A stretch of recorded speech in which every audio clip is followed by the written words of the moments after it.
Hi everyone, I'm Dr. White. Welcome back to another week where you and I get to be #Christ focused together. This week my mind has drifted to something very majestic, mountains. If you know me well, you know that I have spoke about mountains before on this podcast if you're listening or video if you're watching. And in my personal life, I've talked about how I think the most beautiful thing that God has created in nature are mountains. A few years ago, I had the absolute pleasure of traveling with my oldest daughter and middle daughter and my cousin to Colorado. Colorado, by far, had the most beautiful mountains I had ever seen. When I say they were majestic, breathtaking, miraculous, I was truly amazed at the intricate detail, the spectacular color that God's hand painted with this beautiful masterpiece. The horizon every morning was just breathtaking. And so when I think about my time, we were out there for several days, probably about 4 or 5 days. So I was really able to soak in this majestic scenery. We traveled from ground level, kind of not really ground level, but above sea level, up to an elevation of about 11,000 feet above sea level at one day. Another day, we traveled to the highest was like 12,500 around there. Those little bits make a difference, trust me, when you're breathing. What I remember about that time was our preparation. When we knew that we arrived into Denver, we were probably about 6,000 feet above sea level, and we had to make some necessary adjustments 2 days in Denver before we could then travel to Leadville, which was about 2 hours away with a higher elevation. We had to learn about how to breathe. I was amazed seeing oxygen bars that were tanks where you can, in the grocery store, literally, you could use them to breathe because breathing was hard. But then the more you learned, the more you understood about how to pace yourself, because literally you could walk 5 feet and just get winded because your body wasn't used to it. So there was a way to approach this mountain. There was a way to approach the elevation, and there were specific instructions on how to do that. And so I remember one morning waking up, and it was the day that my cousin was in this Leadville race. And we arrived at 3 o'clock in the morning, and it was just beautiful. Just, you could see every star in the sky. And then as the sun would rise, you would be able to see the peaks of the mountains. And then we were traveling up the mountains, and it was majestic. I forgot all my cares in the world because I was so focused on the beauty of the mountain and how I couldn't even fathom flatness. Being from Michigan, everything is flat. In Colorado, everything was just breathtaking.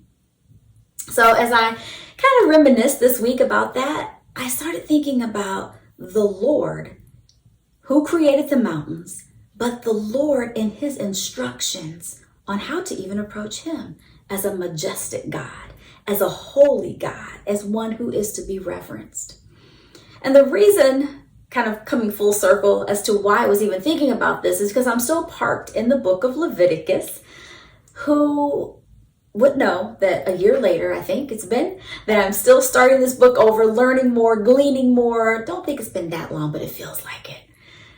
I love just the intricacies of what God is trying to teach me each week as I delve deeper and deeper and deeper. So again, this week was no exception.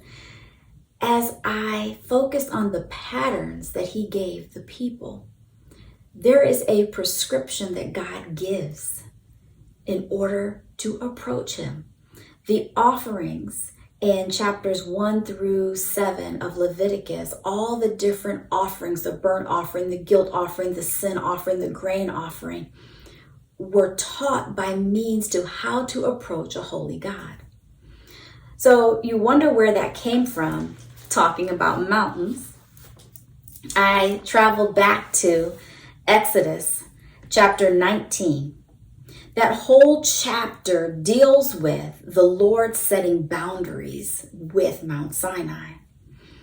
But specifically in that, we see in verse 12, you shall set bounds for the people all around, saying, beware that you do not go up on the mountain or touch the border of it. Whoever touches the mountain shall surely be put to death. A boundary. But more so than that, God in his very word, talking about a mountain, is giving us a prescription or a pattern of how to approach him. He's very detailed as to what you need to do in order to come to him. We just can't come any kind of way to him and approach him. Remember how I said my breath would be taken away trying to go too fast, taking 5 steps in the elevation, the higher elevation that I was?